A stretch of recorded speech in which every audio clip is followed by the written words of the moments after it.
I think we will. So for Kayla's benefit, I think time is 4:02. We'll get started with a roll call. I am here, Lisa Mushel. I'm here. Lisa's here. Karen Bergsvik sends her regrets, as does Jim Christo. Chris Fries. Here.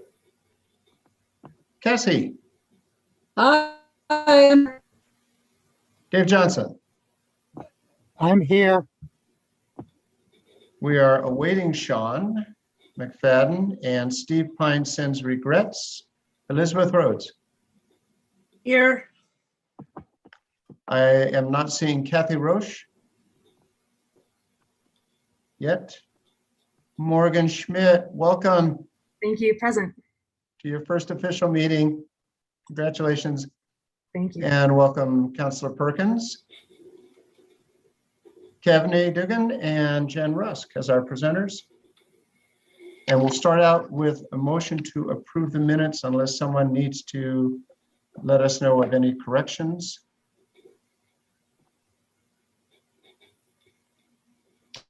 I'll move to accept the minutes as presented. Okay, Okay. Lisa gets credit. I saw Elizabeth's hand up. I think Elizabeth had her hand up as a second, just a moment ahead of Dave. So That's Elizabeth fine. Rhodes seconds. All in favor? Any opposed? Okay, meeting's done. Thank you. Do we have some public comments, Michaela? Do you know if we have some? I can sure ask. So we do have some attendees in the audience. If you're here today and you're wanting to provide a public comment, I'm going to ask you to use the raise hand feature at the bottom of your screen. You should have the option to click a button and raise your hand, and we will determine how much time you get based on how many folks we have wanting to provide comment. If you're on the phone, you're going to want to push *9. That is how you raise your phone or raise your hand if you're calling in. And seeing none, Hans. Okay, that saves me reading this very, very long part about public comments. We did receive a written comment, and will you send that out to the committee, Michaela? Yes, I sent it out at 1:30 today, so you okay. could have that. So if you haven't seen that public comment, it is in your email. I seriously want to address that public comment. And I want to know how many of the NLA have read that public comment from Old Bend. Well, Dave, just a reminder, Dave, we don't respond to public comments. We listen to public comments. We don't enter into discussions about public comments. And I'd like to keep it that way because we have a full agenda. When we have a city councilor telling a neighborhood association that they are NIMBYs, then that requires our attention, whether we like it or not. Okay. How about save that comment for your report and we'll see where that takes us. And with that, I would like to invite Jen Rusk to help us or remind us of the work we did and where we stand with the draft of our strategic plan, which we will consider for approval in our next meeting. Jen, it's all yours. Great, good to see everybody. So what we're going to do today, briefly, because I know you have a really full agenda, is Michaela sent out in the packet the draft of the strategic plan narrative. We're going to go through that just to make sure I have all the correct information in there. And then specifically, we're going to go through the work plan and just to see, are there any questions or final revisions that you'd like to see? And then I'll step back from this meeting, finalize those. And as Hans said, then you will approve the final version that you're going to talk about today at your July meeting. So that's the plan. And I'm going to go ahead and share screen. Let's see. And so what'll help, once I've got share screen, I'm not going to see people's faces. So if you have a comment when I ask the question about one of the items we're working with, please just take yourself off mute and speak up so that I can hear what it is and make changes as appropriate. All right, give me a quick second here. Okay. So starting with this, this is what we're calling the strategic plan narrative. It's a 3-page document. And what I'd like to know is just if there are any questions or revisions on just that narrative part. So the first page, there's a description of the Neighborhood Leadership Alliance. Are there any changes or concerns about the way that we've stated that one simple paragraph? Give you a minute to respond if you have feedback. Okay, hearing none. The next section is very brief. It's on the NLA's history, also on page 1. Are there any changes or revisions for that or questions? Okay, hearing none. A brief description on page 1 at the bottom of just the NLA strategic planning process so that folks who read this know, how did you get here? What information did you consider as you put this together? Questions or changes to that? Okay, so what I'm going to do is we're going to skip the next sections where we look at the goals and objectives. I'm going to handle that in the work plan format.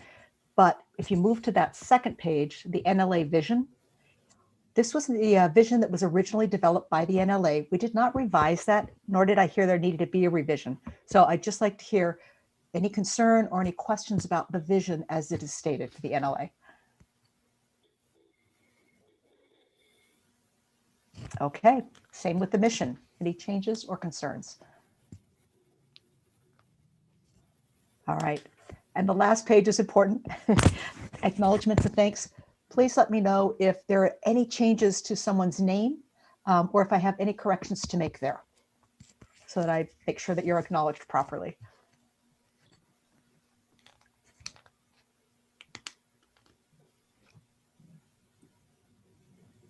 Okay, no changes? All right, wow, that was easy. All right, next we're going to move through the work plan itself. And what I've done is broken this out simply by the goal, the objective that you discussed and we did some work on, and then the actions, some of which from the original work session we did, there were some changes that were proposed. We captured those.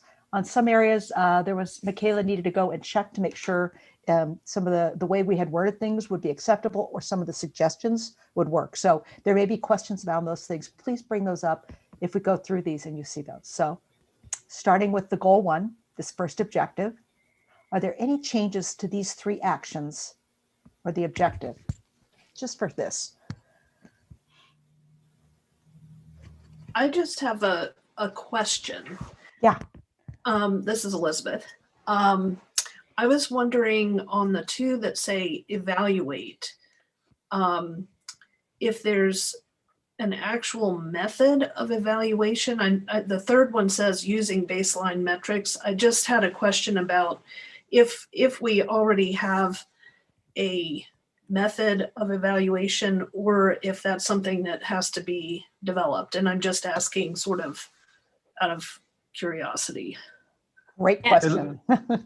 Elizabeth, if I may, this is Hans, and let me ask that Lisa speak to that. This has to do partly with an agreement to consider the impact of use of email and also referencing our original survey that assessed community knowledge of land use, but maybe I can ask Lisa to speak to that point. Elizabeth, can you repeat your question, please? Yeah, I was just wondering on this one, for the 2 point, the second and the third actions, if we have a method in place to conduct the evaluation, if there's some sort of plan on how that is going to happen. I just know that evaluation is a weighty, it can be weighty. And I just was wondering if there's a technique in place or if that method of evaluation also needs to be developed. So during our land use working group meetings, we have talked about the past land use survey that was conducted for all of the land use chairs. And then we also did the community survey. And we've talked about how we want to duplicate those efforts and resurvey both of those groups to try to measure, has there been a change? Is there any improvement in that process? But in terms of like really technical evaluation, we're not past that. We haven't done anything beyond that. Okay. Yeah, thanks. I was just wondering what type of evaluation we were committing Yeah, to. and Elizabeth, you were talking about item 2, is that right? Well, I mean, both 2 and 3 say evaluate. Number 3 says using baseline metrics, so it implies that there's something, Yeah. that there's a measurement, but Yeah, Those are- so Those are in the the- past surveys. okay. Okay. Thanks. Morgan, Right. looks like you have a I have- question. Quick follow-up to that. I know I'm new, so there's probably things that I have missed. So forgive me if these questions have been addressed in the past. But I had that curiosity as well, Elizabeth, around the mechanisms for evaluation. And I know we'll discuss the HB 2001 letter later in the meeting, but I know that the doesparkingmatter.com website was referenced in that. And I just was wondering if that's like a rogue community group that set that up, or if that was an NLA or NA kind of initiative. And if so, wanting to see us move away from that kind of a platform in our evaluations and metrics. Does that make sense? It does. I'm not sure that it really applies to our goals entirely here. What you're speaking to, I think the NLA, as well as all of the neighborhood associations, they're doing whatever they can to try to improve their survey techniques. To answer your question, the Does Parking Matter? That was born out of a group of volunteers that are very active with the neighborhood association. It was not an NLA sponsored survey. It was, some people have criticized it as an unscientific valid survey. However, anytime you get 1,200 or more responses to a survey like this survey achieved, I think we need to take a step back and say, wow, people really do care about this topic and they really are interested in the discussion. This isn't just a, how do I put it? It's not a, I wouldn't call it a rogue survey as much as I don't think that people feel like they have enough information. I don't feel like they're getting enough education and they're looking for more. But when we are going out there in the community and we're surveying them on a particular topic, there has to be a method by which neighborhood associations, as well as the general community, can provide input to council, NLA, or any other committee. If we want to discard this survey, then are we going to discard the non-scientific other surveys around police? Are we going to discard all of the other surveys on houselessness? Where does it stop? Sure. I guess my point is that we would want to establish a way to ask those questions, to involve the community, to seek their feedback, but in a way that is balanced and seeks a wide demographic of responses. And so I see that maybe coming into play under these kind of vague verbs like evaluate. Maybe we can give it a little bit more substantive direction. I totally appreciate where you're coming from. And I think the NAs still serve the best avenue by which to reach members. And I can't recall the exact percentage of people that responded to this particular survey who were members of NAs versus non-members of NAs, but it was surprising that it was a pretty big response of non-NA members that responded to this. It was 57%, about half. Okay. 57%. Terrific. So I totally agree with you. It would be nice if there was a way that we could perform surveys better, more often and more frequent, and give some validity to those surveys. Yeah, I would just love to see that reflected. Maybe we can, figure out a way to, equip our NAs to do that more inclusively. Great. I know, Cassie, I think you had a comment as well, and looks like Hans. Cassie, Go ahead, are you- Cassie. Is that for me? Okay, I just wanted to ditto what was just said. Okay. So that's all I'm going to say. Thank you. And that's in support of what was said by Larsberg. Okay, thank you.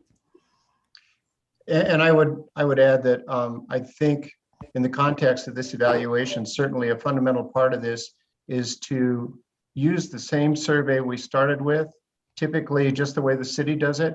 We ask some of the same questions to see how we've tracked, and then sometimes we entertain some new questions as they evolve.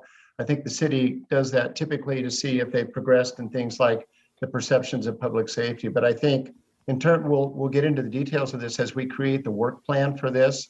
I understand the concept certainly, or the concern about the validity of a survey, but I suspect that what this speaks to is that we will evaluate, and how that gets done, I think is going to be concluded as part of our work plan, is where I see that happening. So I think it's appropriate dialogue when we talk about the tools we use to evaluate, to be sure that these are tools that certainly have credibility when we look at the results, would be my 2 cents worth. Okay, just for the purposes of today, because this is an important larger conversation, are there any changes or additions to this sense of evaluate, or does it hold for now simply to have this action as evaluate impact, number 2, and evaluate community knowledge, number 3? Does that word still work, or does it need to be something added to it? You see the thumbs up from Elizabeth?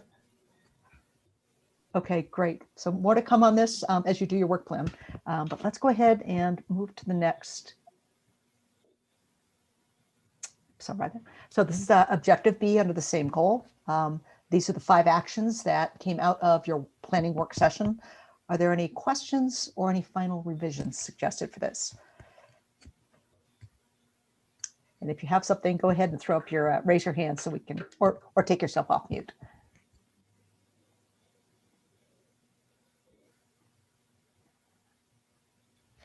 Okay, seems like there's nothing on this. Let's go ahead and move to the next.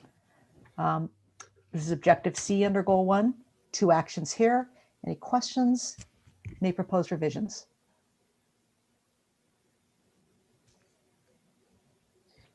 Jen, can we go back? I'm so sorry.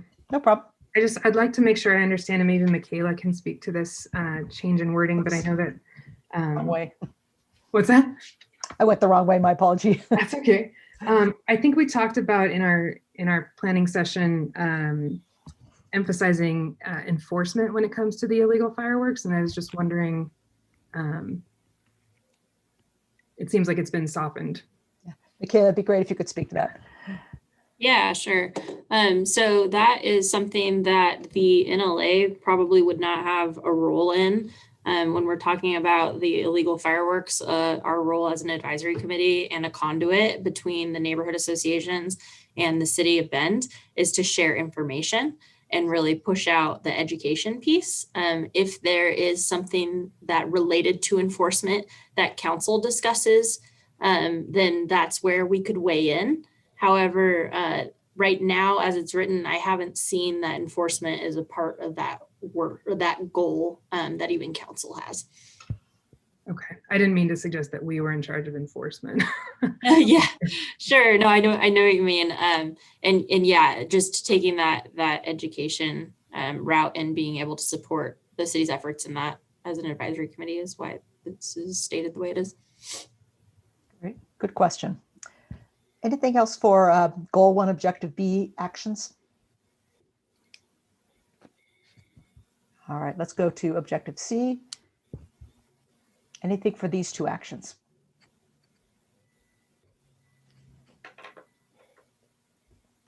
Okay, hearing none. Let's go to the second goal. Let's see, and the first objective. Any of the actions here, and I'm hesitant to go through these because I know you're on an expedited meeting today, but are there any changes or any questions that come up on these 4 actions that are here? So please just take yourself off mute and share with us.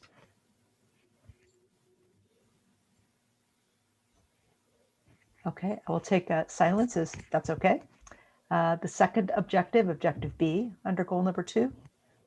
Any feedback on these 3 actions?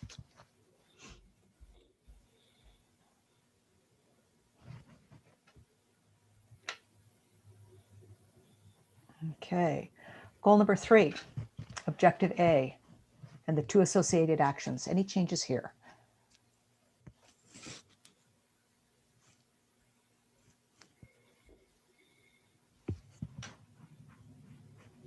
All right, objective B.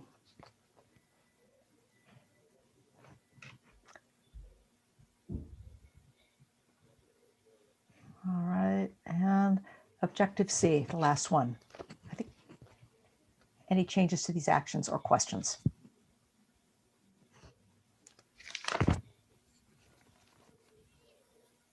Oh, there's a couple more for objective D for goal 3.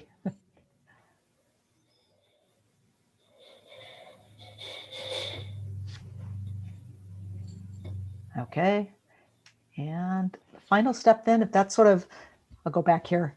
What'll happen now is, doesn't look like there are any substantive changes to this. I'll go ahead, make sure Michaela has the final copy of this. Then we will formally adopt it as you just went through everything at your July 13th meeting. And then that should conclude this biennium's planning process. Again, it is a plan. You're able to make changes as you go along.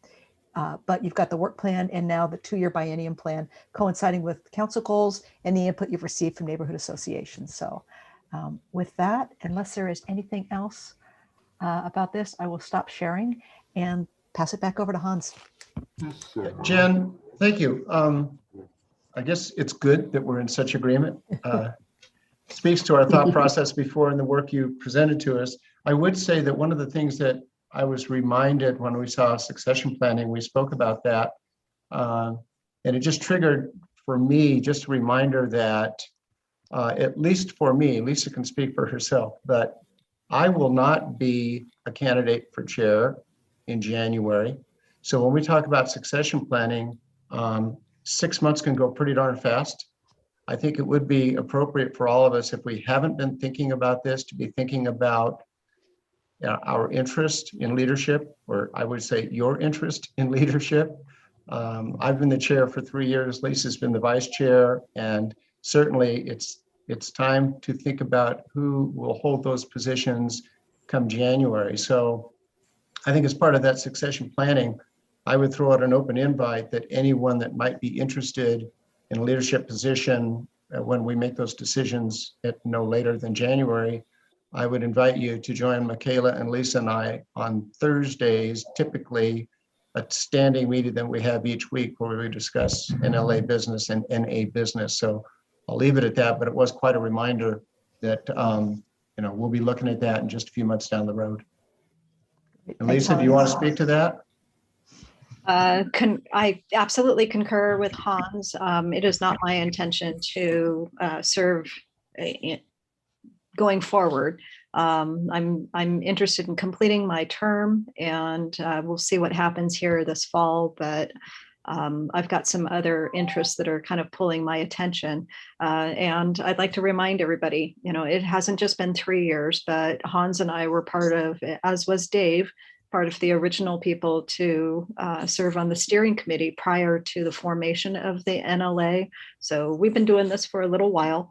And I think some of us are realizing it takes a lot of time, it takes a lot of energy. So I don't want to give any false expectations here. You really need to be aware of what you're getting into. And it's a fabulous opportunity to learn and grow.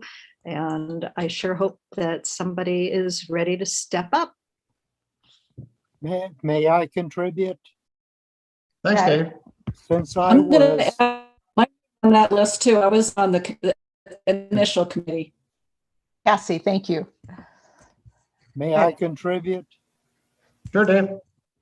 Since I have been mostly at the center of the formation of this group, I would prefer that we establish a subcommittee to determine what needs to be done to prepare members from the boards of the various NAs to accept and train for membership in the NLA.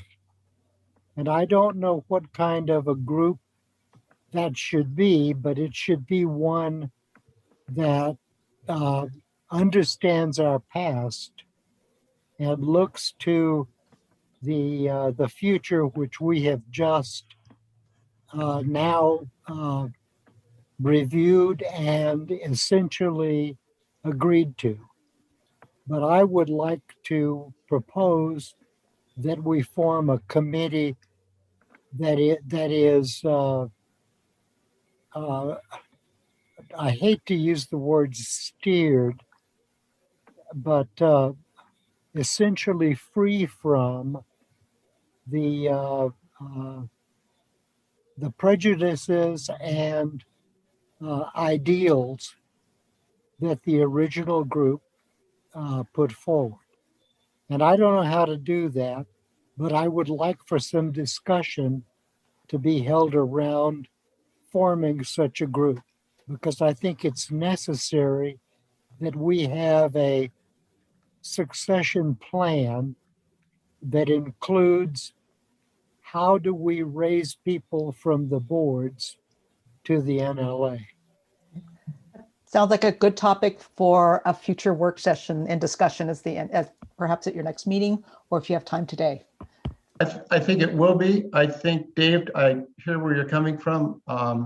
The fact that we have a vision and mission is a good start for anyone going forward to understand that that's how we see ourselves until such time as we don't see ourselves that way. I think, too, this may play into the online manual. When we say a manual, it may mean conceptually different things to different people. But I think we have talked about, at least Lisa and I, and Michaela and I, the three of us have talked about the ideas of creating things that help guide and describe the requirements to be a successful NLA representative or an NLA leader. So I think there's definitely a place as we create this, in my mind, this large desk manual that says everything you need to know to be an NLA rep. But that being said, I think there's really a place for that. And if we need to create a subcommittee to do that, maybe that subcommittee that's working on more structure in addition to the processes and policies we've already defined, I think that's a great tool, because that could be disseminated to boards and people that aspire to get to the NLA level and represent maybe later, as happened in places like Kirkland, where many of the council members came out of neighborhood associations. There's no reason that the NLA can't be that sort of, proving ground or training ground for someone that aspires for more leadership in the community. So I think it's a great idea. Thank you. Right. So I just want to recognize that Summer has her hand up. Right. You've been patiently waiting, Summer. I actually forgot what I was going to say at this point. If I think about it, I'll raise my hand again. Oh, I remember. First of all, I want to thank you and Michaela for your hard work on this. You're very welcome. Before we met and after, I can tell it's been a lot of time. So thank you for putting all that effort into it.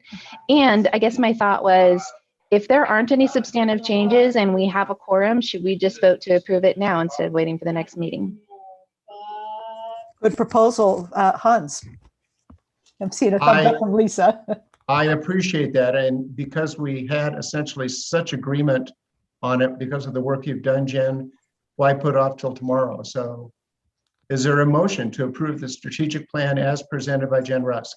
Lisa made that motion. Is there a second? Second. Dave Johnson, second. All in favor? Anyone opposed to this strategic plan being approved? Well, darn. Congratulations. All right. What a fantastic idea, Summer. Hey, thank you so much, Summer. You just saved at least 15 minutes off the agenda next month. Sweet. Am I done for the day? No, kidding. no. You got much more to contribute. Thank you all. I appreciate that. That was a great idea, Summer.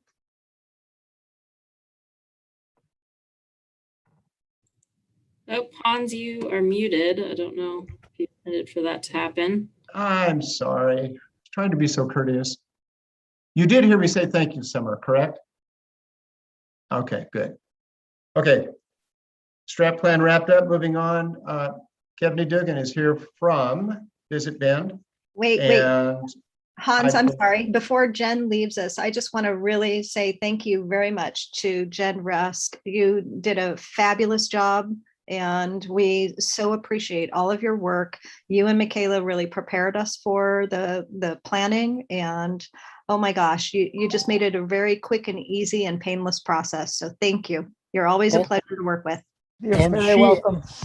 And she has been a part of making us what we are since the beginning.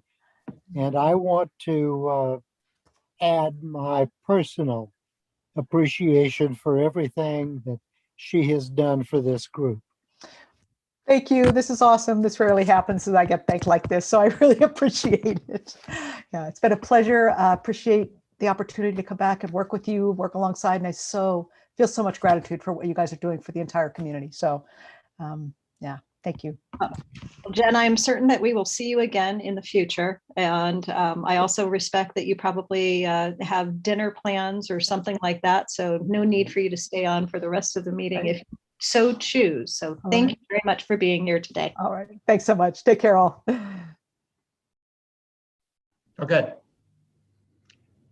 With that, Kevin, I understand that your Visit Bend business plan was approved by the council, and you're going to help us understand more the new Bend Sustainability Fund. Yeah, so my plan was to give you the presentation that I gave to council last Wednesday, and then that by no means will probably answer all your questions, but it'll be a launching pad for those questions. And part of that presentation is introducing the new Bend Sustainability Fund, which is sort of the biggest change that we're facing. And before I do that, Jen, it's amazing work and awesome to see that take place. So congrats on getting that approved and passed. It's fun to see what the future of the NLA looks like. I am going to go ahead and do a screen share. And can you guys all see this? Good? Okay.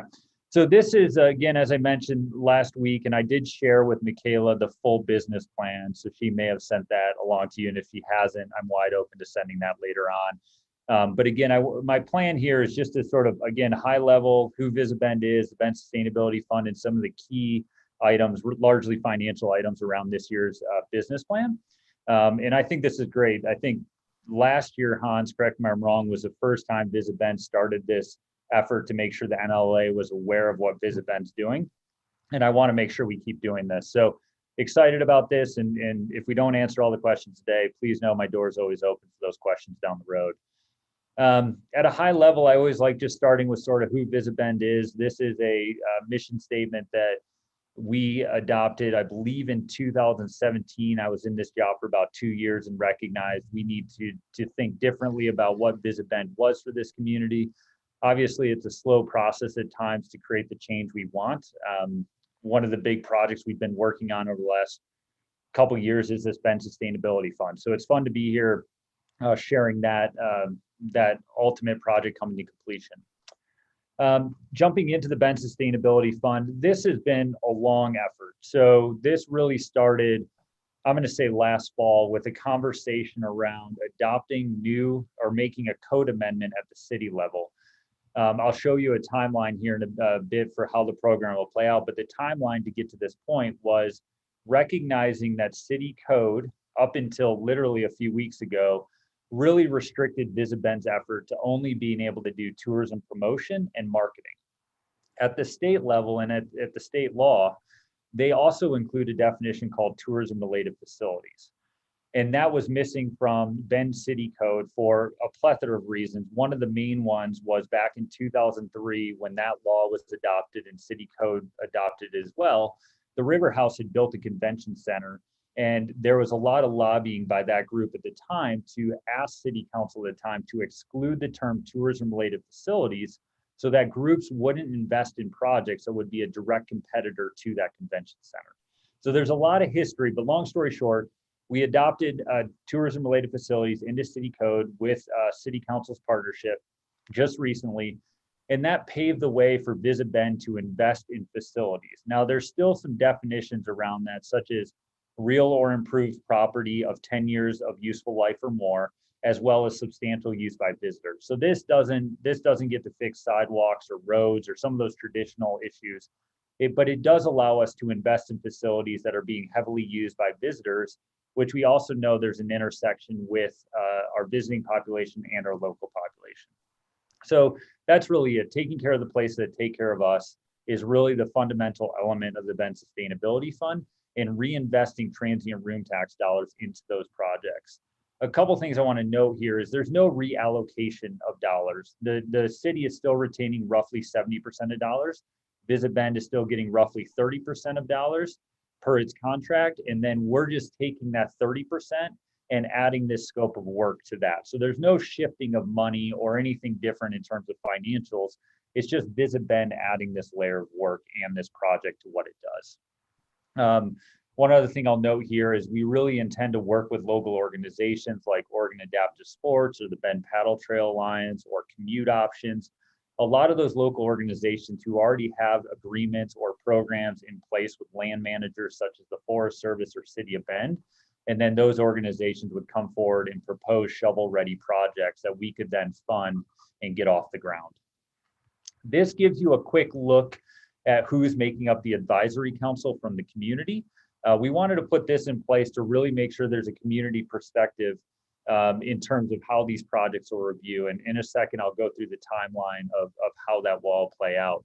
But you'll notice that there was a lot of work to get the industry on board, which is why there's the outfitter, restaurant, retailer voices as part of this advisory group, as well as lodging.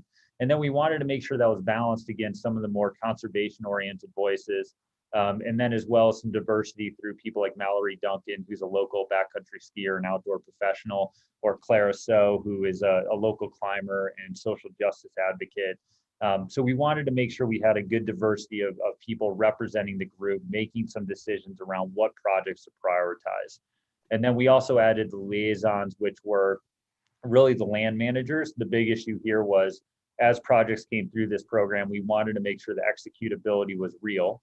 So if somebody proposed a project and then Rachel at Parks and Rec said, we aren't aware of this project, there's no way this project is ever going to happen, we know right away that this is not a project to fund. So really the sort of the checks and balances and making sure we're working on community projects and that those projects can ultimately come to fruition. This gives you a quick snapshot of how the program will play out. So tomorrow, correct, June 9th, we will have an information session with all potential applicants and really anybody from the community that's interested. And the point of that meeting is really to get in the weeds about how the program will play out. Application window will then be July 1 through July 30th.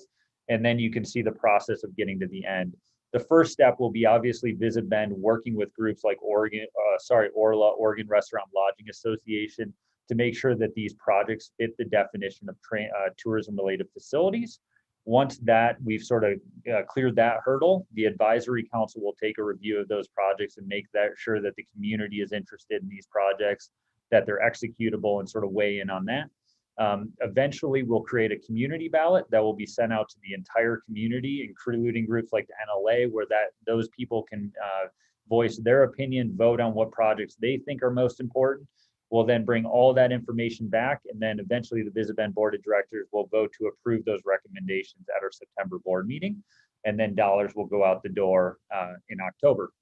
And I'll get to the funding, how much funding there is in this program when we start to talk about financials. But one thing I would say here is if there are groups that are percolating in your mind that would be good fits or have shovel-ready projects that would move the needle and build new facilities and help us deal with demand or redevelop a facility in a more sustainable way, please let us know. There's groups like the Downtown Bend Business Association who are looking at projects such as, restrooms, bike racks, sort of a mobility hub downtown to make sure getting in and out of downtown is more easy or easier to accomplish. And then also the restroom issue has historically been an issue. But we want to make sure there's geographic diversity in the projects we fund. And therefore, we want to make sure the bike park on the east side is another one that's sort of stagnated with Parks and Rec, but making sure we're looking at facilities that really support the geographic landscape of our community and that everybody will be able to use.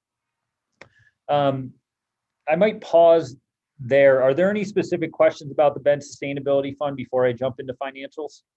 Oops, going the wrong way. Okay, I'll keep flowing and then we can get through questions at the end. This is a quick look at moving into business plan specifically, and I really focused on just the financial side of this. So this is what's projected to be collected by the City of Bend for transient room tax between July 1 and June 30th, 2020. On the right, you'll see how that breakdown is. So the City of Bend will retain north of $8 million between the police and fire and then general fund contributions.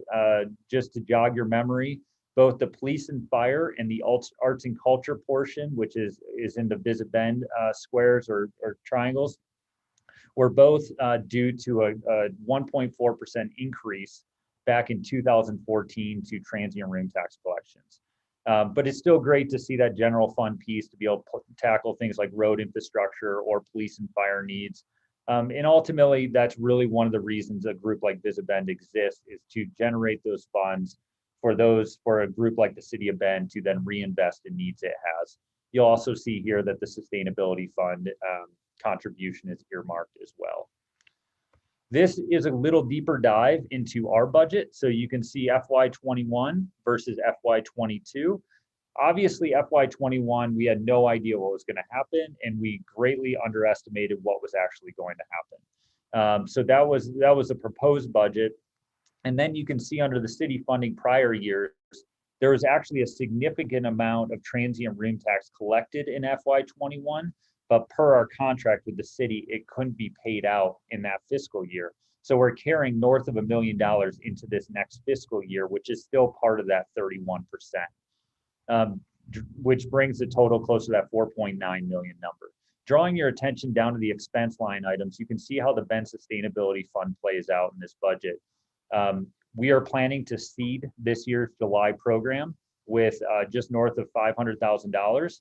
And then next year, 17% of our budget, or $775,000, will go to the Bend Sustainability Fund. So we feel like it's significant contributions and hoping projects come forward to use those resources.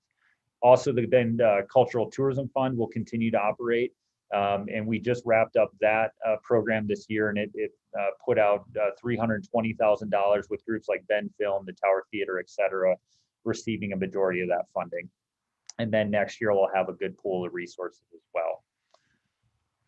This is a quick snapshot of just, again, how that total revenue breaks down and the efforts that we're putting forward. One of the things I want to note in terms of the pie chart on the right is we see this evolving over time. If the Bend Sustainability Fund is hugely successful, we will allocate more dollars towards a program like that. We'll just have to see how things go and see who's interested in applying through that, and then have to manage the marketing related activity. One of the conversations that happened when we were advocating to get the Bend Sustainability Fund going and tourism related facilities adopted into city code was the industry really saying, coming out of a pandemic like this, we really need to make sure our marketing activity sort of stays at a high water mark, or where it historically has been. Although it feels like tourism's still happening or still robust, we're still below historical levels, and many businesses in that space and restaurants are still struggling. There's obviously numerous issues, labor and other things impacting that industry as well. So it's a very complex issue, but at the end of the day, we still feel a need to really focus on these marketing related activities to make sure those businesses stay healthy, and then also starting to pay attention to labor issues as well. The one other part I point out here, the reserve fund you can see on the left, we made a commitment 4 years ago to try to build a reserve fund to $750,000 should a major economic event happen or some other catastrophic event need real resources. And so in doing this, we didn't fund the reserve fund this last year, So we bolstered how much we're putting in the reserve fund in this year's budget, and we should end the year with a fully funded reserve fund, which was something that BDAV and council really supported in the past. So we're excited about that coming to completion, and really just excited about this new scope of work, a more diversified business plan that is really looking at all the impacts of the industry and making sure we're looking at all those angles and then adapting to be able to deal with those myriad of issues. This is a quick look at our goals in terms of economic, social, environmental. One of my big priorities is making sure Visit Bend as an organization also looks at the sustainability lens. Historically, as you guys are well aware, and we've had conversations about, the economic bucket is really all we cared about. It was really about more. How do we drive revenue? How do we get more people to come here? And we're trying to be more thoughtful about that approach, not only in our marketing and making sure we have better responsible recreation messaging, or that our marketing is much more thoughtful, but we also want to make sure that we're being thoughtful on the social aspect. So things like making sure 25% of our models are diverse is a goal that we've already begun to hit, but will remain a goal for us.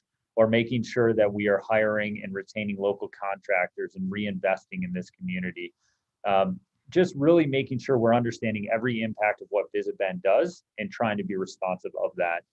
We've been very involved in housing conversations such as Project Turnkey with Carolyn Egan and others at the city to try to figure out how we start to tackle some of the housing issues. And then the last one would be in the environmental side. That really gets back to the Bend Sustainability Fund, where we see a lot of those dollars going to the natural resources that really drive the industry in the first place and are being overused as we currently sit here today due to the pandemic, which drove more people outside. And the reality is that space all around us that really brings quality of life to so many is something we need to really think about in terms of what this place looks like in 20 to 30 years. So lots of complex issues out there right now, and we tried to build a plan that really incorporated goals that acknowledged as many of those issues as we could. So I believe that's it. Is there anybody, before I stop share, does anybody want me to go back to a specific slide, or can I stop share and just open for questions? Is that Lisa got her hand raised? Yeah, I have a couple of questions. Go back to slide 7, please. You bet. Where am I at? 8, 7. That's the one. Thank you. Yeah. I think I need a little bit of help here. Yeah. So if I'm looking at city funding, you're showing us 2021, which was the pandemic year, and the next year, what you're expecting, and there's a 64.3% increase variance there.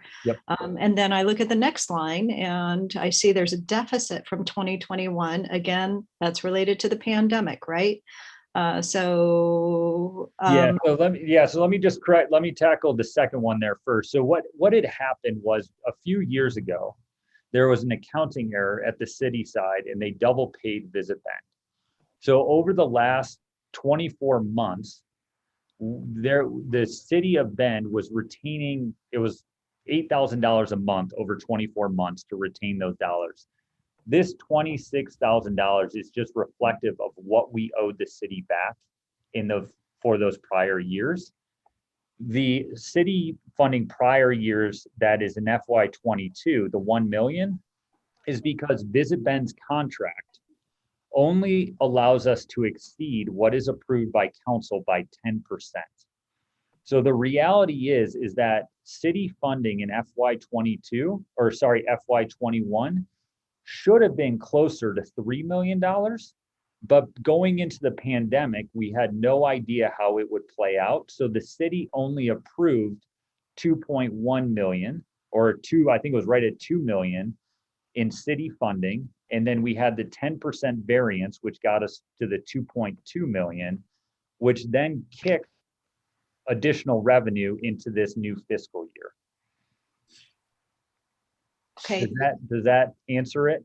Yeah, partially. It does. Thank you for shedding a little bit of light. And let me just answer the 3.6. So the way the 3.6 million number came to be was that we went back to months prior to the pandemic and attributed a 10% growth in transient room tax to those numbers and agreed to. I'm sorry, is that typical from prior years? How did you arrive at 10% growth? Typically, in the prior years, we had been roughly a 5% adjustment up. So that was based on the rates of how much a room is sold in town, as well as how many rooms are sold or how many new supply of hotel rooms come online. And so in prior years, it had been a 5% escalation per year. We did a 10% because of how aggressive we expect travel to return and what we've been seeing. So again, these are just forecasting forward numbers, but that's how we arrived to that. It wasn't just, pull a number out of a hat. It was all based on prior month contributions and then adding an escalator. Okay, and then kind of going back to the whole vision or goal of Visit Bend, and you're trying to push more money into this Bend Sustainability Fund. And it appears to me that the Bend Sustainability Fund is all about creating new opportunities. And I guess I'm concerned about maintenance. I'm concerned about existing traffic to our current trails and some of the complaints that we are fielding as neighborhood associations, as well as in general throughout Bend. People are still looking for that magical poop fairy that picks up all of the dog poop, and they are looking for garbage and litter, somebody to pick up after them, because a lot of people just have not been trained that pack it in, pack it out. Yep. Yeah. So how can your program help us maintain some of the neighborhood parks, some of these public facilities? How can your program help us there? Yeah, so we're working really closely with all land managers, again, Parks and Rec, Forest Service, BLM, and City of Bend. A couple comments on maintenance specifically. We have heard that loud and clear. And sadly, because of, again, state law, which I wish we could just create a pool of money and say, let's do whatever the community needs. That's not what the law allows us to do. But what we've been discussing is that as new pools of resources come about, it upsets the apple cart in terms of how other grant programs operate. And an example to that would be if Parks and Rec knows that there's this resource or pool of funding to do a specific thing, can they reallocate other funding that doesn't have the same shackles to do something else? The other thing we've talked about is these aren't always new projects. And I think a good example of that would be, we've all been to Tumalo Falls. We've all seen how people interact with Tumalo Falls. And it is not the appropriate way to engage with Tumalo Falls. So if you sort of kept the gate closed, and again, this is just an idea, nobody's going to do this tomorrow, and built real parking around the Skyliner trailhead and actually had the resources and then shuttle people into something like that, what would that do for the long-term sustainability of that? And you're taking the same sort of maintenance costs that the Forest Service would incur. It's just reallocating them to another area. Or if a project came forward, we would allow a project to also ask for 3 to 5 years of maintenance to figure out the long-term solution. So we're trying to figure that out, but the reality is this couldn't be used to just hire a new trail crew, or Parks and Rec couldn't submit an application to hire an additional staffing group to go around and clean up things. But we do hope that this funding can be used to make sure that the facilities that are being currently used are built out in a way that can actually meet the demand. This isn't about necessarily just new. I would say where new works is, for example, Mount Bachelor is looking at putting in a new trail that goes to the summit, which would displace or give people not getting a permit for the wilderness permit system a place to actually go hike to the summit. Mount Bachelor already has staff. They already have a giant piece of concrete that goes largely unused. And if we can push more tourists to Mount Bachelor for their outdoor experience and get them to leave some of our wilderness areas alone, I think that's a long-term win for the sustainability of those natural resources. And so we're just trying to be creative in what those solutions are. So we're trying, and I think we're going to learn a lot about, once we launch this program, where the feelings are. And those are all excellent points. Thank you very much for all of that information. I am curious, though, I don't see neighborhood associations represented in your stakeholders. They've been in emails. That is exactly my point also. Why are you delivering this to us? Are you expecting something that the NLA can do No, to, Dave, I want to cut you off right there. I want to Okay. let you know that Hans and I thought it would be a good idea for Visit Bend to give us a presentation. So this is by our invitation and our solicitation. okay, Yeah, and I think to your question about the NLA, there have been neighborhood associations who have emailed about various projects or various concerns that we've already worked with. I think, we got a little behind, but I reached out to Hans 2 months ago or so to say, hey, like, should we have this conversation? So, I mean, I think that from my perspective, I'm trying to do my part to keep everybody engaged and make sure that everybody's aware of what we're doing. But I don't know that a neighborhood association, I could probably think of some. So if a neighborhood association is also wrapped around something like the Whitewater Park area, which is one of the conversations we've had, that would be an area where those projects could unfold and something like this program could help offset an expense for the entirety of a program to help manage what happens between Drake Park and the Whitewater Park, for example. Yeah. I don't think that it's limited just to the Whitewater Park. I think that we have to look at the impacts to tourism industry throughout City of Bend. And even I understand, for example, Shevlin is right on the outskirts of the city limits, but there's a huge impact to Shevlin Park as a result of tourism. So And I that'd be appreciate that. And respectfully, I do think that the neighborhood associations would appreciate the opportunity to be involved on some level.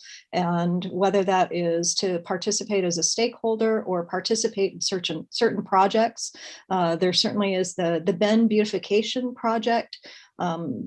We would actively like to participate in the maintenance of our community and the beautification of our community. And I see Cassie's hand up, so I do have another question for you, but I will yield the floor for now.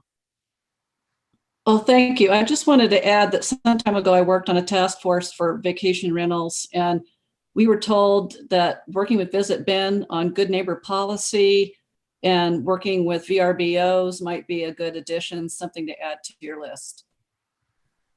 Yeah, a different topic, but absolutely wide open to that. I think you'll remember we did not come out in opposition of the 250-foot rule. I understand now, 5 years later, it has displaced where people are buying vacation rentals into neighborhoods that historically did not see them. So I think there were some unintended consequences of that policy from that time. But we've also seen a tapering off of how many new vacation rentals have come in terms of permits at the city level. So maybe that was the intended consequence, and that's been okay. But I think a big part of our marketing has been talking about how to interact with this community and sort of bring your best self. If you're going to come visit and you're going to come enjoy your time in Bend, there are some expectations of the community and how you interact with it. But the reality is we don't touch everybody. We do the best we can to communicate with those people that are willing to listen.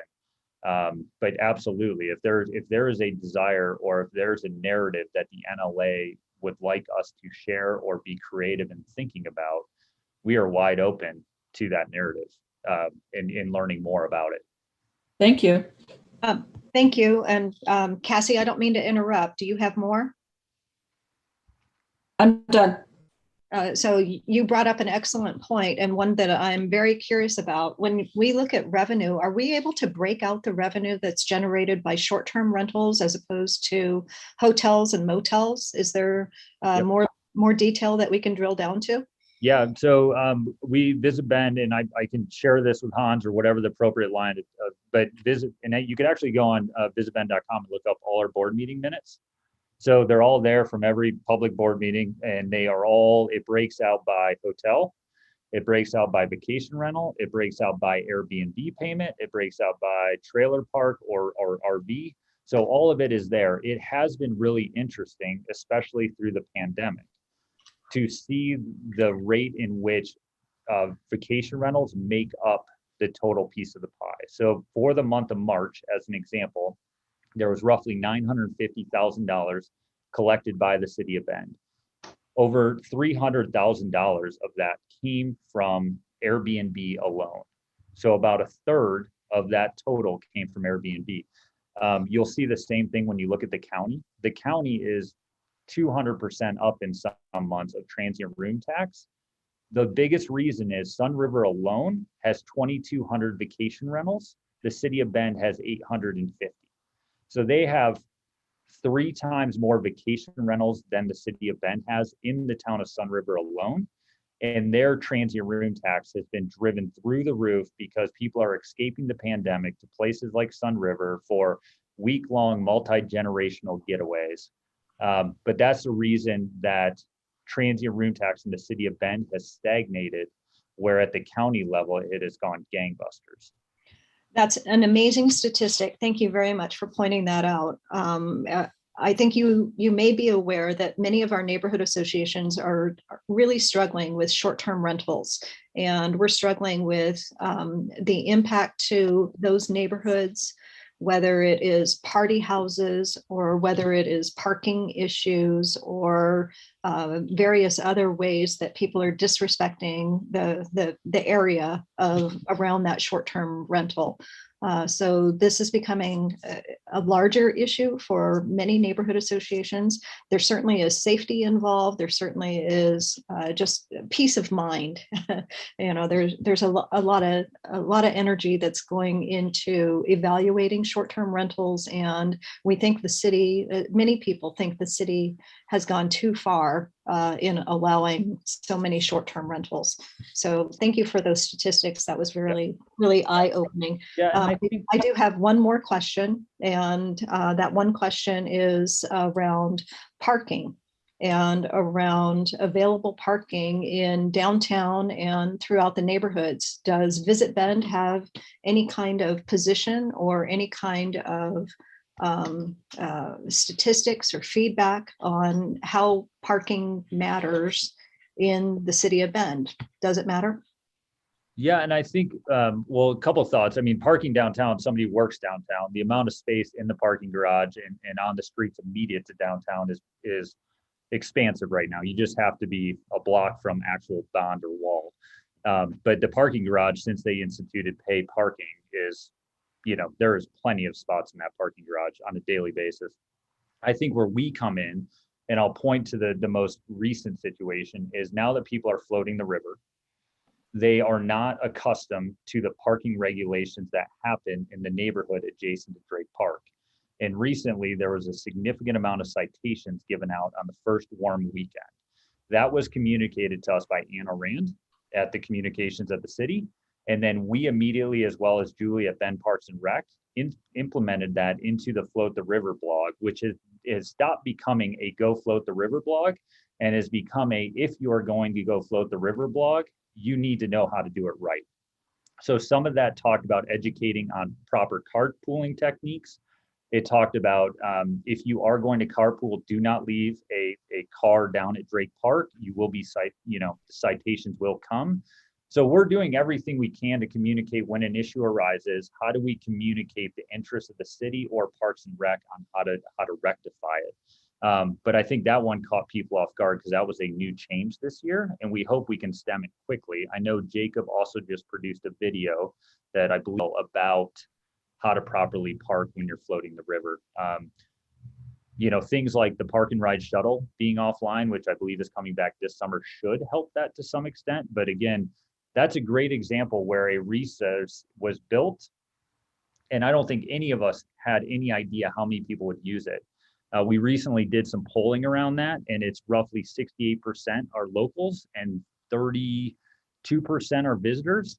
And so it's a significant amount of just the visiting or the local population who's down there using that space as well. So it's a very complex issue. And if we know one thing is about locals, we all find a way to navigate the situation because we live here and we know how to get around the barriers. And I think a lot of times what we found is visitors are actually easier to train and educate. Now, that's different when they're in a vacation rental in your neighborhood, and I get that.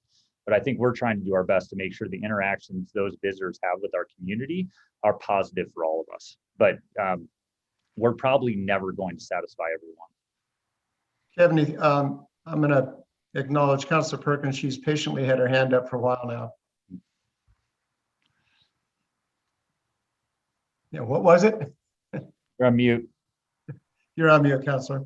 Sorry, I was trying to remember what I was going to say. I think it was about the sustainability fund, and the reason why council is so excited about this is that, you know, the things that are going to be improved or added as a result of the sustainability fund are not just things that tourists are going to benefit tourists, but are going to benefit the people that live in Bend. You know, the things that tourists like to do are the things that we like to do. And so that's why this is such an amazing opportunity for our city, and we're really looking forward to it. And I've been really, really impressed by I can't remember what they're called, Kevin, the advisory board that you've put together. I think it really represents not only people that have sort of like a stake in this in Bend, like the restaurants and the lodging, but also, you know, just people who have really diverse perspectives. So I'm really, really excited about this, and I think this is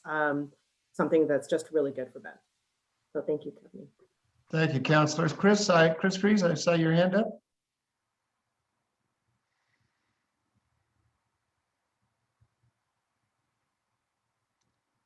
I think you're on mute, Chris. You're muted, Chris.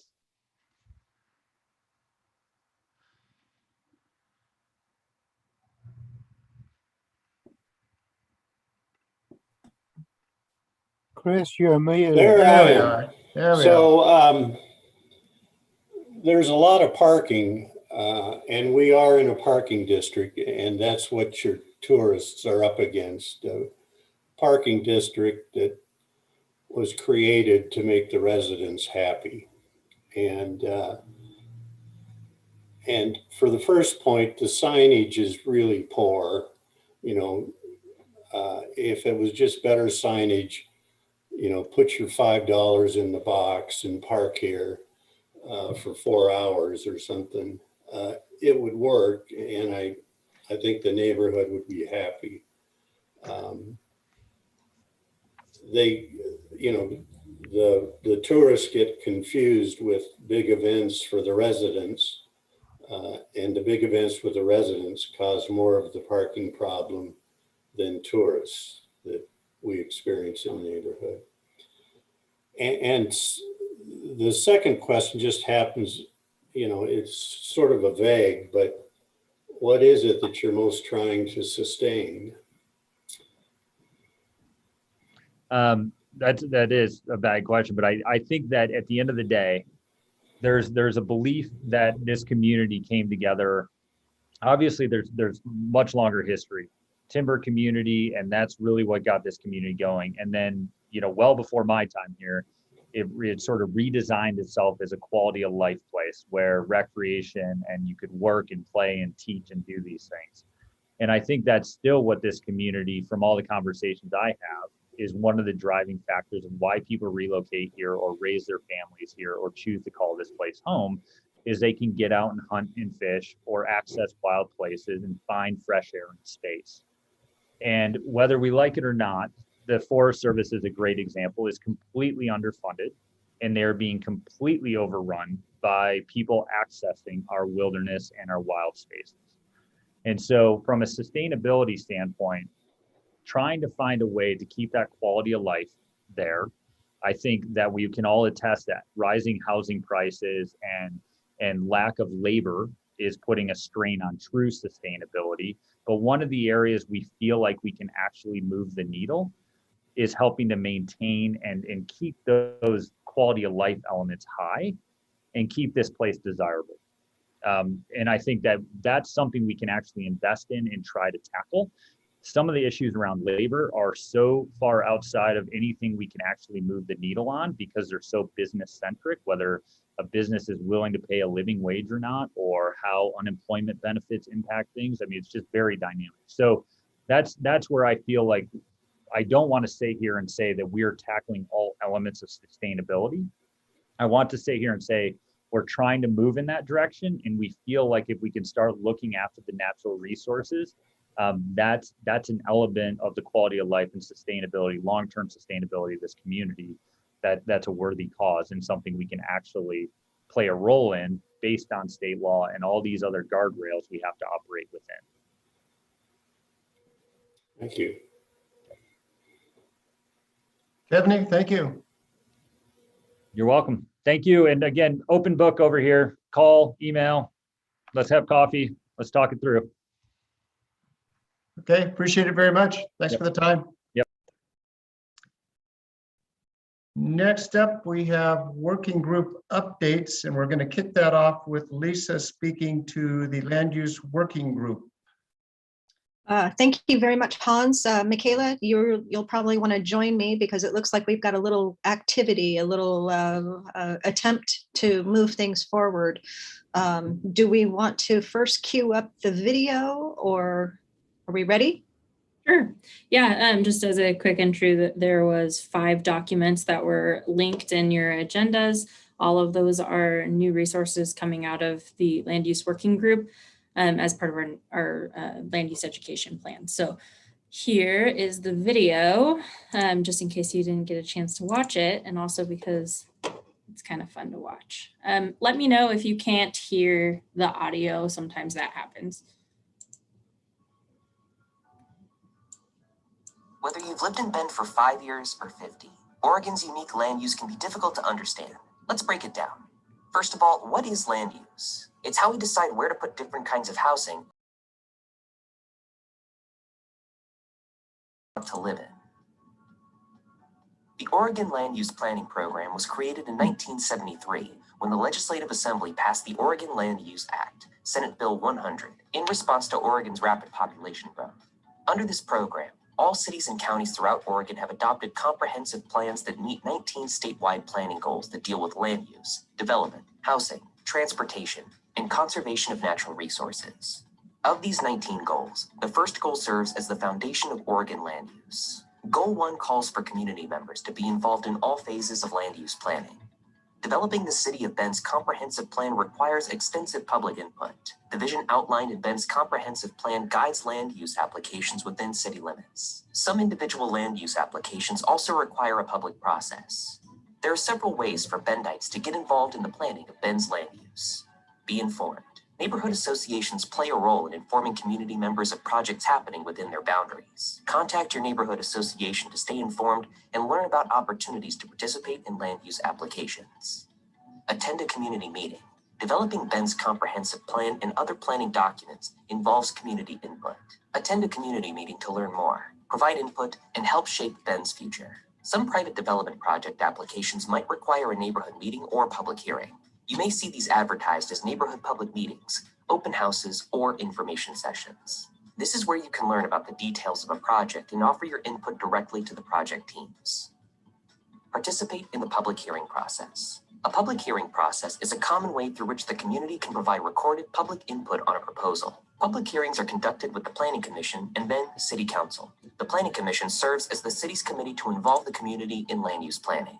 The Planning Commission worked with stakeholders or groups of people who have interest in land use topics, citizen committees, and community groups to advise the City Council on land use decisions before the Council considers the proposal. There are opportunities to provide input through the hearing process, both in writing and speaking at a hearing. Oregon is unique in its requirement for community participation in land use decisions. The City of Bend encourages Bendites to be informed, participate, and share your voice to help shape how our community grows.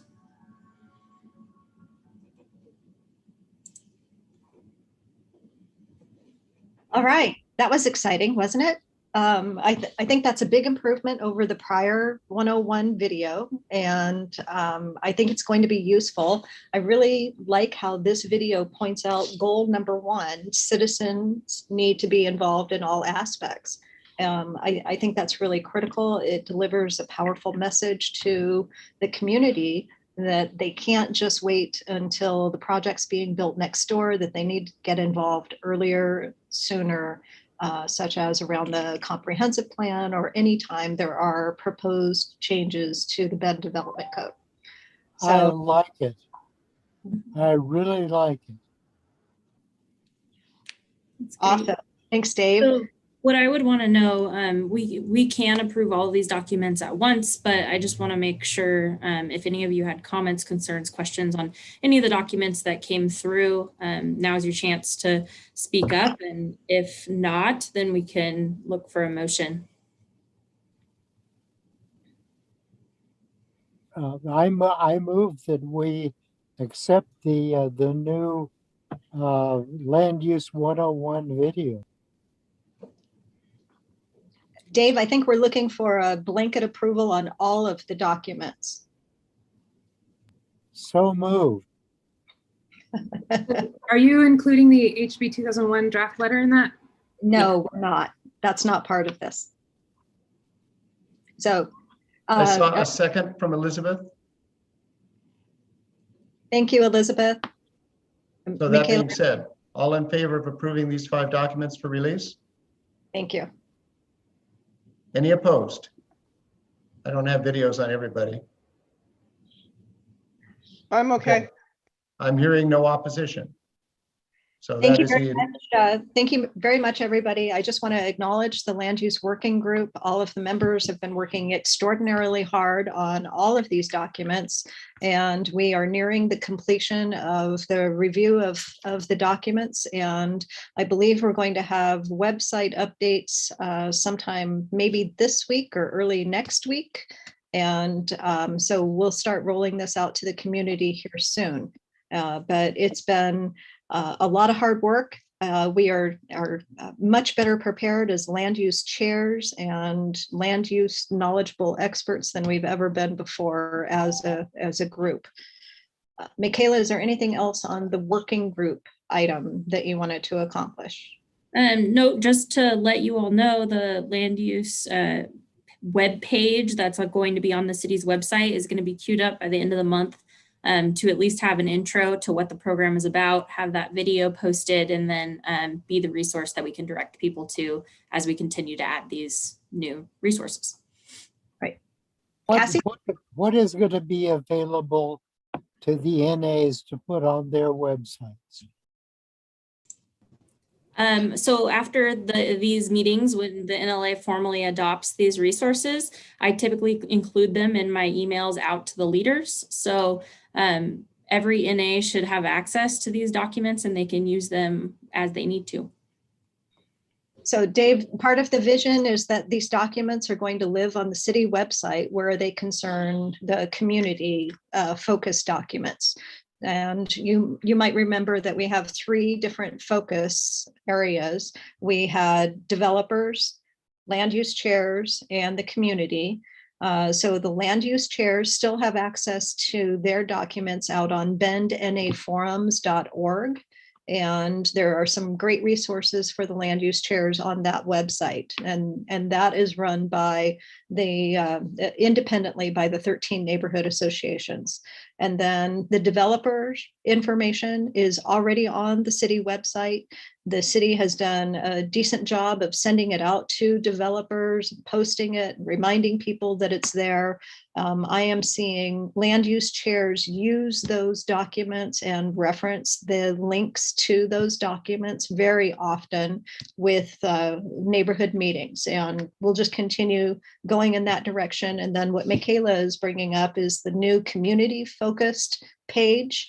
And my hope is that the NAs will link directly to that page so that NAs are not having to redo all of the information. Maybe they'll play around with formatting in some way, but they'll link to that page for all of those additional resources. Does that work for you, Dave? Well, I'm just concerned about how that's going to be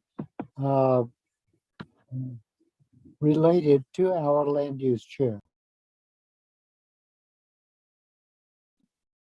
I'm sorry, you're concerned about how that relates to your land use chair. So you're going to have community documents and you're going to have land use chair documents. And the community is going to have information available to them on the city website.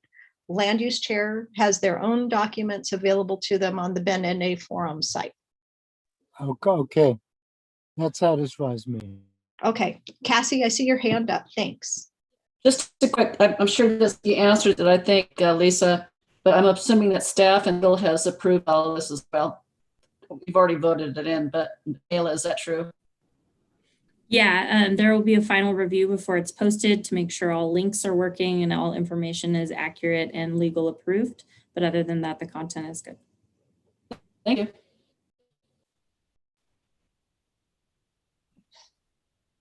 Michaela, anything else on the documents?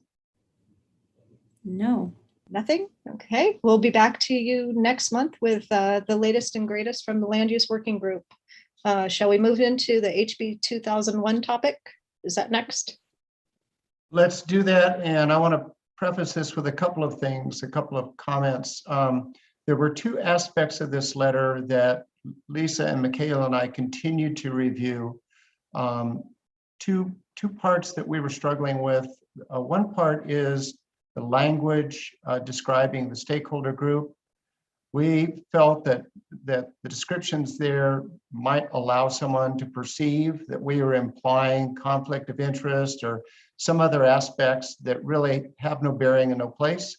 The point that really needs to be made is that the 15-person stakeholder group isn't the same as a public outreach and engagement process, but we discussed for the committee's consideration striking some language in that part of the description of the stakeholder group.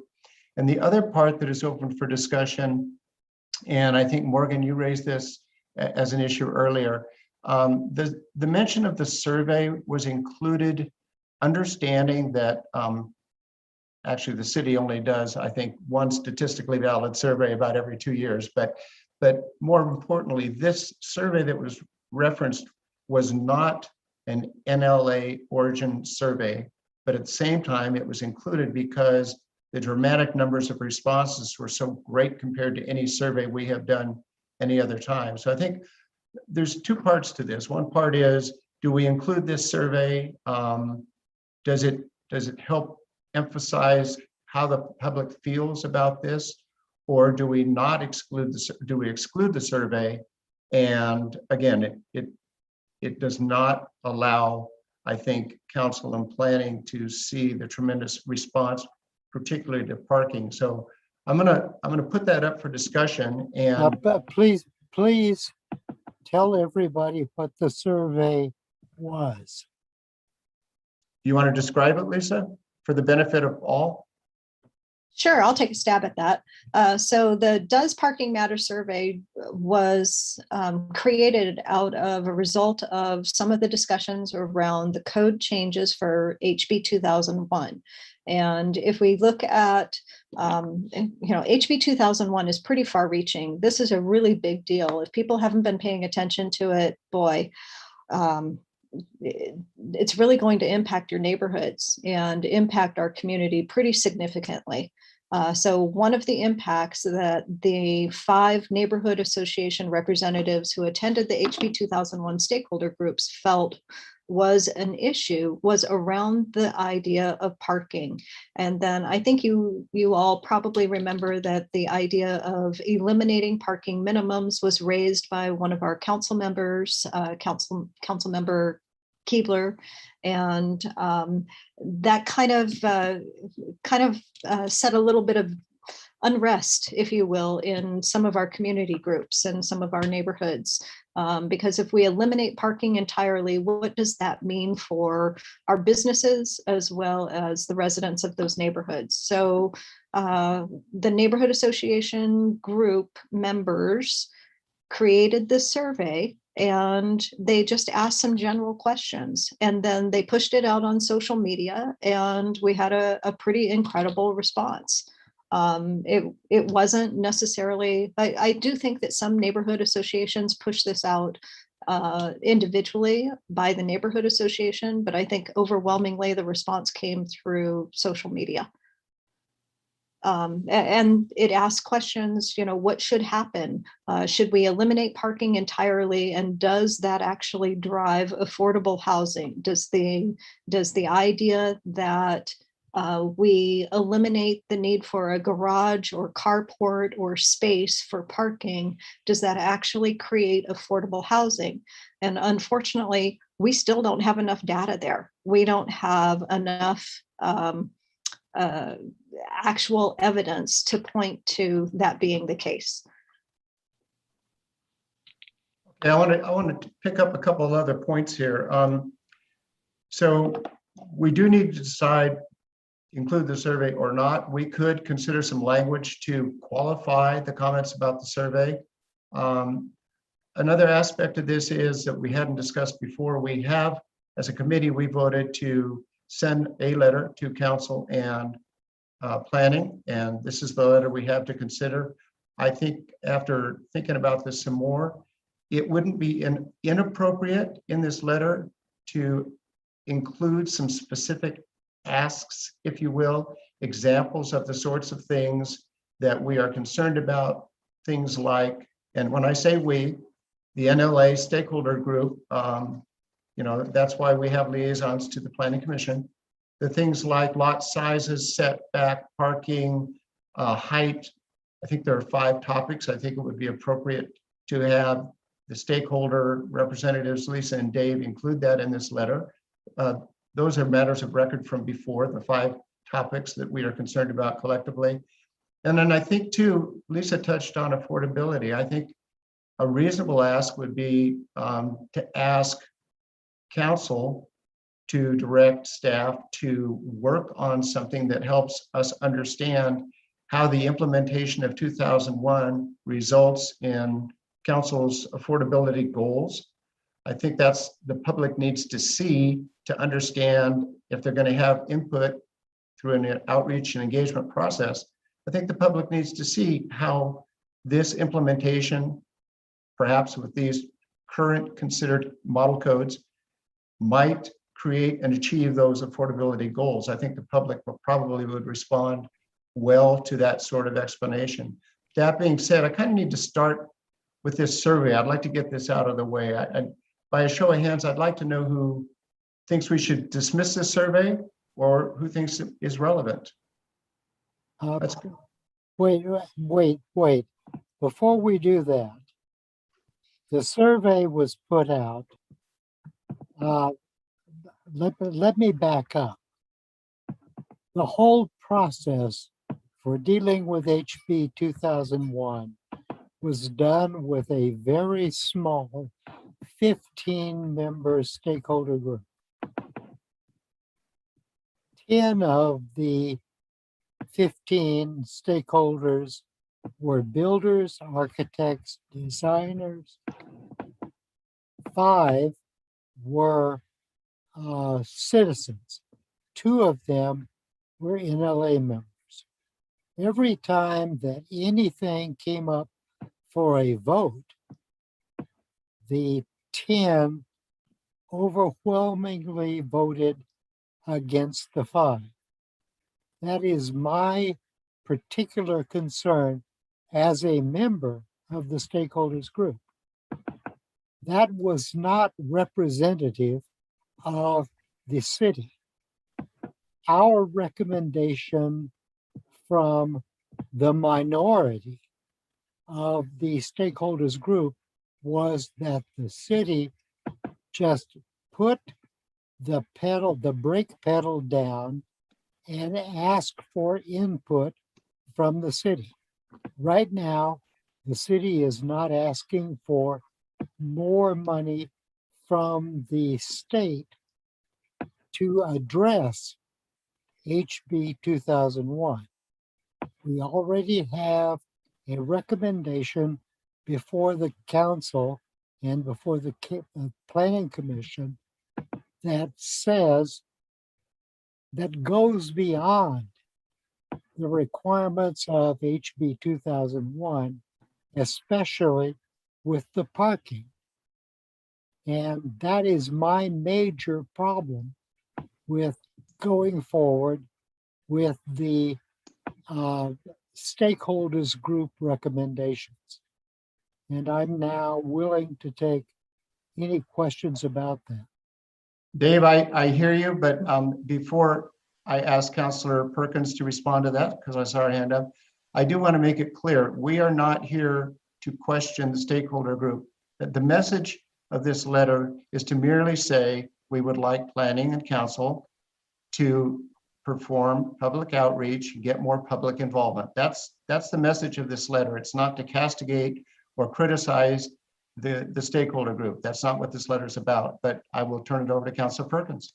I Hans, I agree. appreciate you I saying agree. that, because that's what I was going to say. I mean, every one of the people that are on that stakeholder group are residents of Bend and have want their city to be better. So I think to sort of imply that Councilor Goodman Campbell or any of the other members that are on the stakeholder group aren't doing this in the interest of Bend is incorrect. So just wanted to clarify that. Thank you for that. Yeah, and again, the focus of the letter is to work towards public engagement.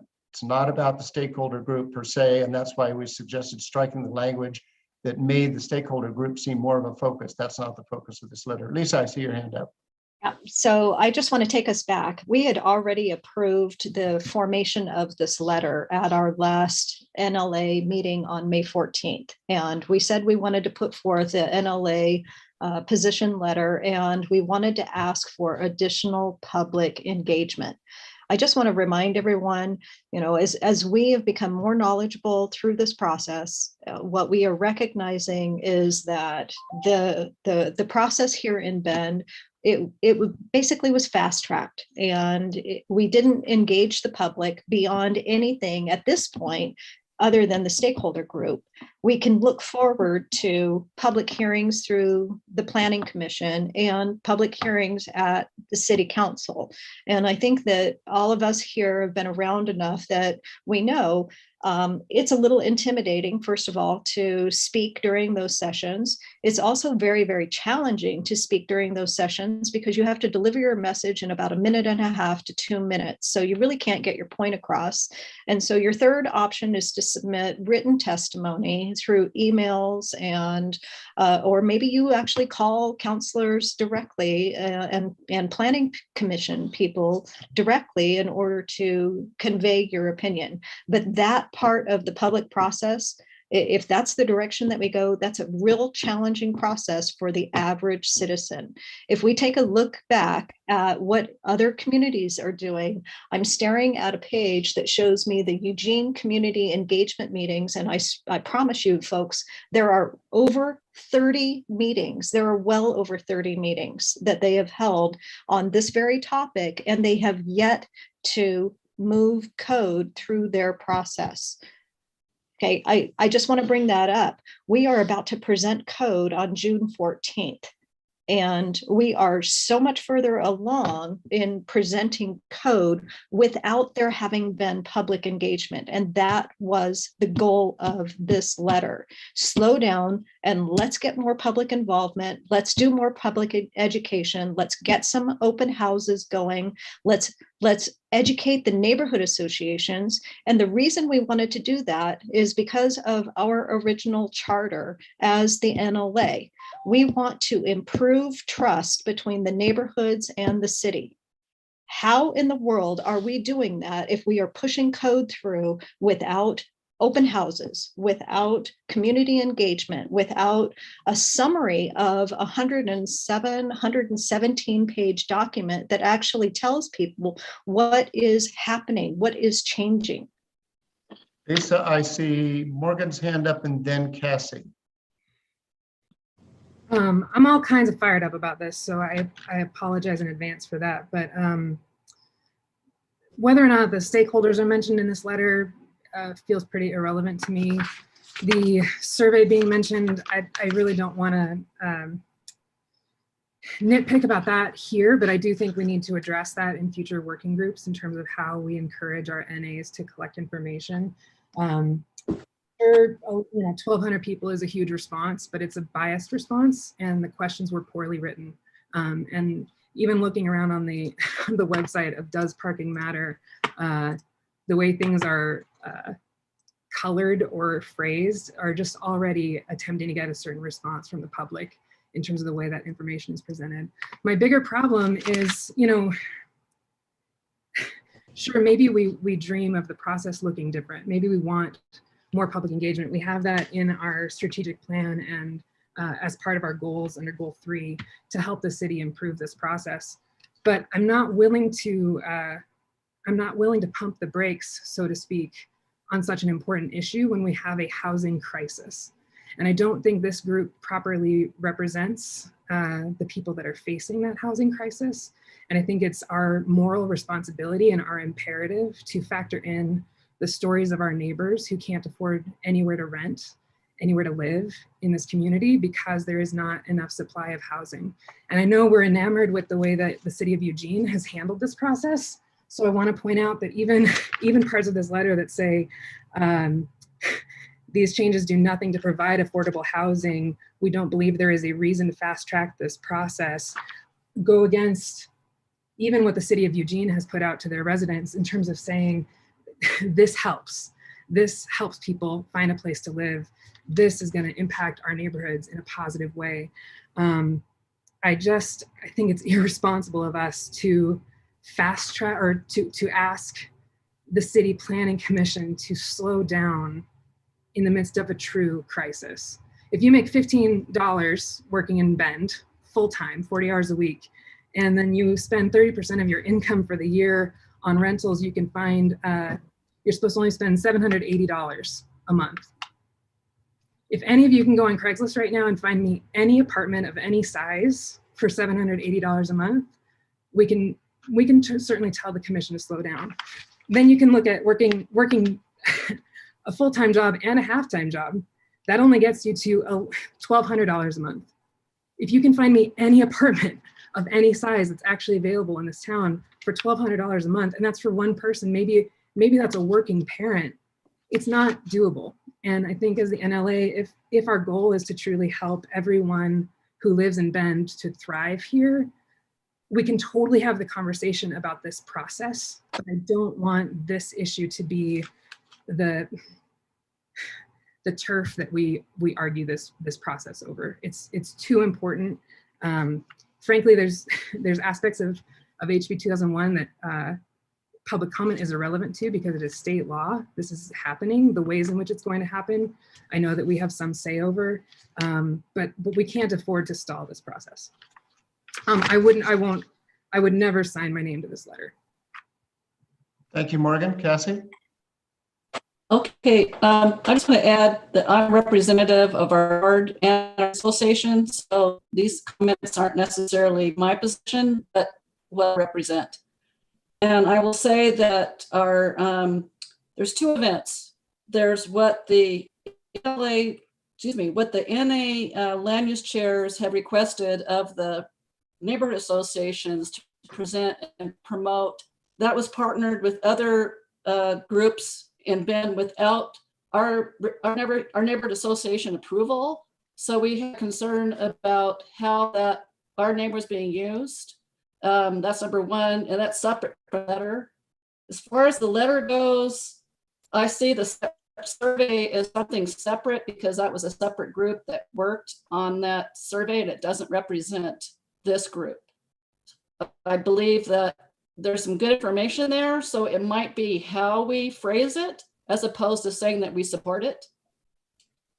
And so I'm talking about the process, and that gets down to goals and objectives. It's, again, I think Morgan mentions in our strategic plan, it's educating and communicating the importance and roles of the Neighborhood Leadership Alliance and neighborhood associations to community members, because there is a perspective that we are NIMBYs, and that might not necessarily be true. And so we're creating a perception here. It's very important that this letter reflects our position and also the position of our boards. So my question is who are we representing? Because our board doesn't necessarily support the language in this letter. For that reason, they don't feel like it's neutral enough.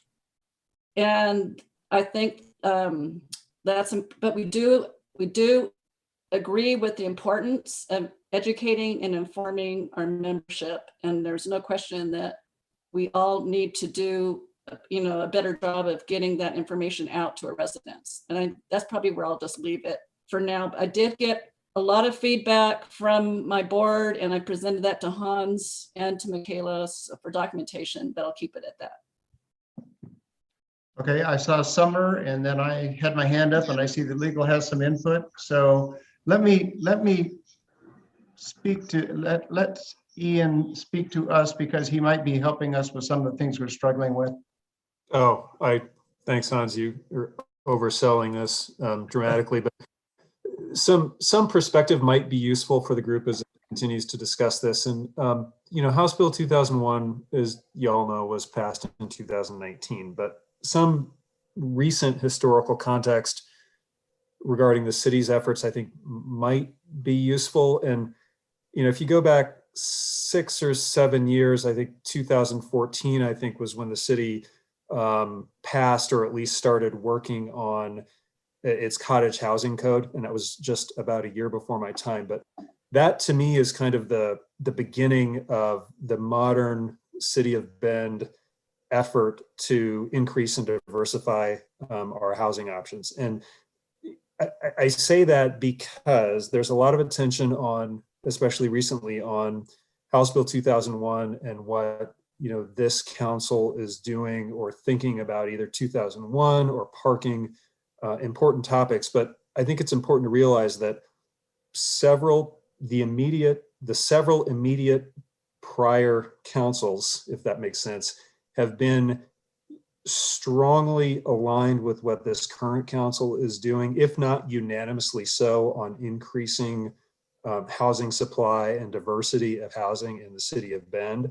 So that's a long way of saying, while House Bill 2001 was passed by the legislature in 2019, this kind of effort, the kind of policy goals that are embodied in 2001 are not new to Bend, and several previous councils have been doing that work for the last 5, 6, I'm going to say even 7 years. So yes, there is work that is really coming to kind of an inflection point for Bend and other cities around Oregon in terms of meeting the timelines that the legislature established in HB 2001.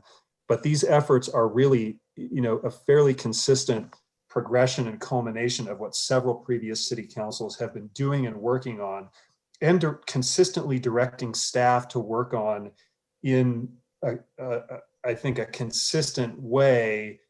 And that is to say, as quickly as we reasonably can. So councils have not asked staff to slow down or do things differently other than what staff are doing. Now, that could change, right? I mean, council can make its own decisions, but I just want to make sure that this group knows that this is not something that has changed recently. It's kind of a progressive culmination, and by progressive, I don't mean in a political sense. I mean a gradual sense of doing this work to get to where we are now over the last 6 or 7 years.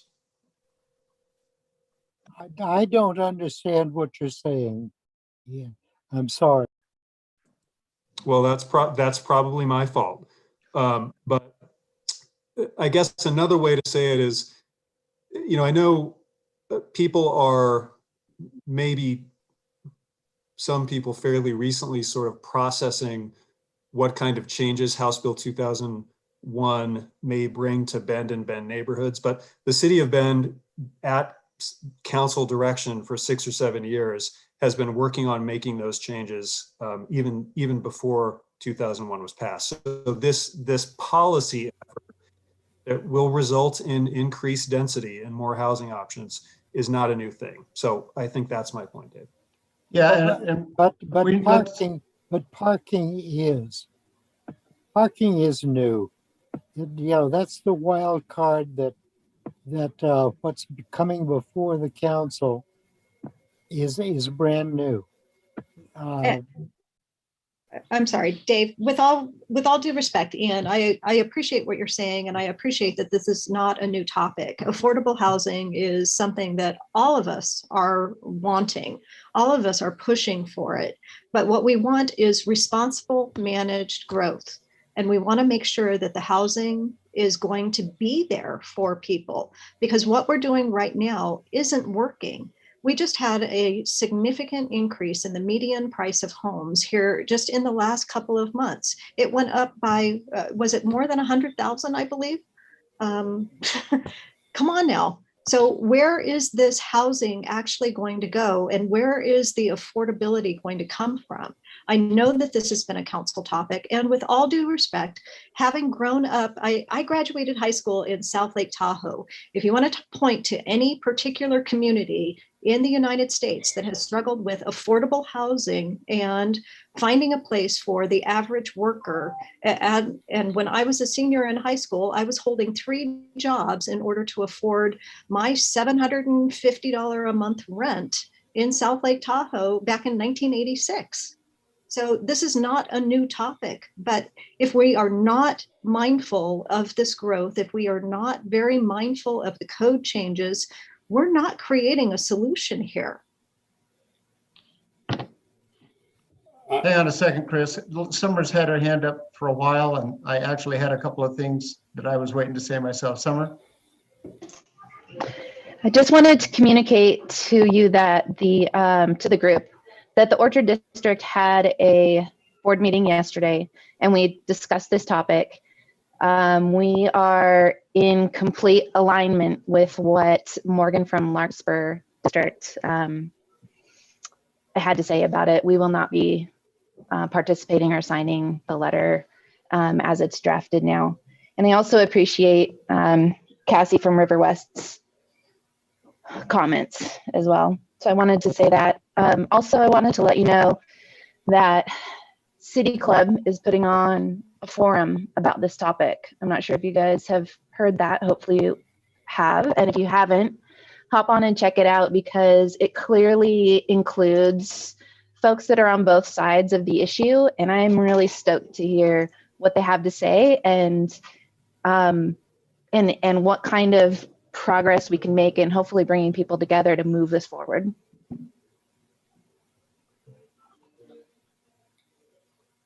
Okay, thank you, Summer. Look, I would say I totally get what Ian was saying, and I recall that the previous council, I've only been involved, this is only my second council, so I'm a newbie, but the previous council also was working on this. If I recall, the number was 3,000 new doors, if you will, to be created, and we kept track of that diligently throughout the biennium. So I get that this has been a focus for a long time. And I also know that the NLA was really created to help represent residents' concerns with, for lack of a better term, livability, which means different things to different people. I think everyone accepts, and our biannual survey supports, that people understand that growth here is inevitable. They would just like a say in the growth. So I think this is kind of a case study in how we get the community involved. I'm gonna take, my position is, for me, there's no proof that accelerating implementation of this is going to make affordable housing. I don't think that's a true statement. I think there's good intent. I think it's a hope that it will result in affordable housing. I don't see anything that convinces me of that, but that's my opinion. But in terms of this letter, I think the question is, and we can put it to a vote or we can table it, but I think the question is, are we prepared as a group to continue, as we said before, to ask council and planning to get more public involvement, since there are details of this particular law that I think are a little different from everything we've looked at before. I think historically we had a broad brush understanding. We update the comprehensive plan. We're growing every time we update it. We're growing faster than we were at the time before. I get that. I think this animal, HB 2001, is a little bit different, but that's my perspective. So we are here to decide if we're going to put this letter to planning and to council or not. And I think Morgan, you had your hand up, and then we need to decide to make a decision here. Oh, you're muted, Morgan. Got it, sorry. I moved to table. It sounds like we have a lot more conversation to have around this before we send off a letter that a lot of us have reservations about. I'll second that. Okay, there's a motion to table this discussion. Any further discussion on that? Anybody, Lisa? Yeah, so I have concerns about tabling the discussion because we have a planning commission that is scheduled for next Monday at 5:30. And that was the gist of needing some kind of letter to the planning commission as well as a presentation at that planning commission meeting. I So- agree with you, Lisa, and I think the problem is, frankly, if we table this, we essentially are collectively voting this letter down, which we have already said we wanted to pass. So I think more to the point would be, are we going to vote on this and shall we accept this letter or shall we not accept it? Maybe you could read the letter. I'm not even sure what you're talking about. So, hey everyone, this is Michaela. First time I'm speaking up. I think that I'm not seeing a clear consensus either way. We are participating in the June 14th Planning Commission hearing, work session. At that time is an opportunity for the NLA to be alongside the other committees, learning about the code changes that are moving through. The hearing, as I understand it, with Planning Commission is tentatively scheduled for July 26th, which means we still have a meeting between now and then to collect comments and input on this letter and maybe the direction that we should go. Maybe we can get into a place at our next meeting where we agree on moving forward. So just wanted to put that out there for consideration. And I kind of wanted to put it out there that in our board meeting, we very much believe reduced requirements for off-street parking will help create affordable housing. And we live in Old Bend, which is walkable, dense. And we think it can be done, and very much reductions in parking leave more room for housing, and land is expensive. So I want you to know where we stand. Okay, so let's get back to the motion then. There is a motion and there was a second. So all those in favor of a motion to postpone this to the next NLA meeting, show of hands, please. And I need some help counting. I see 1, 2, 3, 4. Am I missing anybody? Can you see my hand? There's 5 people. 1, 2, 3, 5? Okay. I haven't Right. shared this yet with my my board, and so I couldn't possibly vote to approve it without having shared it with them and gotten some input. That's my view. We just haven't had enough time to review this. We got this letter on Friday, and we're just now responding. Okay, so I saw 5 hands for postponing. All those in favor of making a decision now or not postponing? Okay, it appears to me that the motion passes to put this to the next NLA meeting. Did I miscount, Michaela? Nope, that is correct. We have 9 here, 5 is a quorum. Okay. Does Done. everyone understand that this is a lost opportunity? Dave, I don't Dave, think to that point, I would say in as much as our time is about up and we haven't heard from reports, I think our decision is made for now. What I would say is I would encourage every one of you to work through this with your boards, direct your input to Michaela as the focus of this, and we will try to incorporate as much as we can so that we can include this in next month's agenda and come to whatever closure we do. Mayor Russell, thank you. Thank you. Hi, everyone. I know this is a challenging conversation for you. And at this point, I would just encourage everyone to set aside those, I think it's 2 hours next Monday night, and really watch the work session carefully, because I think that is going to help each and every one of you understand more about what exactly is in this House bill, what the sideboards are for the city of Bend. Right, there's some things that are negotiable and some things that are discussable, and sort of where and how they occur, as well as the content. And what the purpose was for the passage of House Bill 2001 as well. After listening to all of you, I just think that each and every one of us, and I'll be there right with you, need to just spend a little bit more time in understanding this so that you in your roles too can bring it back more completely and accurately in an informed way to your neighborhood association. So thank you. Sorry, I had a whole lot of projects to do, so I got to listen to you and do some other work, and I'm gonna hop off now and go do some other projects. But thank you so much, and I'll look forward to seeing you on Monday night. Thank you, Sally. Thank you, Mayor Russell. Thank you. Okay, we have had a great discussion, and we also have used up all of our time. And at the expense of spending more time, I'm going to suggest that we pass on reports. If there's anything that is particularly important that your NA wanted to share with this group, please forward it to Michaela, and she can be sure to disseminate anything that you wanted this group to hear in your reports piece. And we'll leave it at that. Any closing questions? Okay. Thank you all. Kayla, I have 17:58 for adjournment. You are correct. Thank you, Kayla. Thank you all. Take care. Bye.